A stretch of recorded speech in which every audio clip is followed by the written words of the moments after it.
Welcome to Sweet Life Beat Life. We hope this video helps.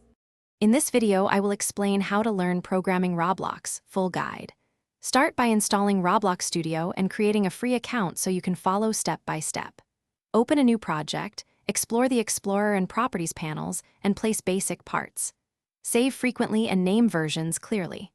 Practice moving, scaling, and grouping objects while you get comfortable with the environment and controls to build confidence.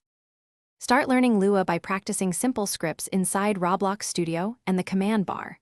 Focus on variables, loops, conditions, and functions with small, interactive experiments that show immediate results. Add comments to explain logic and keep code readable.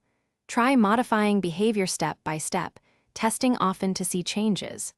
Regular short practice sessions beat long passive study sessions for steady progress and retention. If you're enjoying this guide, please subscribe and like so I can make more helpful tutorials. Quick recommendation: I use leak-proof containers for quick lunches during long coding sessions. They save time and reduce spills. Check the description for the product link and other deals if you want one too.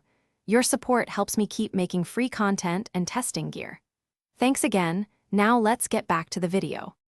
Create small gameplay systems to connect Lua skills to real player experiences, starting with a jump boost or timer. Use events to trigger actions and remote events to communicate safely between client and server. Build a basic enemy with simple AI to practice state changes and collision handling. Test frequently with friends, gather feedback, and iterate on mechanics to improve fun, balancing, and robustness across different play sessions. Thanks for watching. Consider subscribing if we helped you.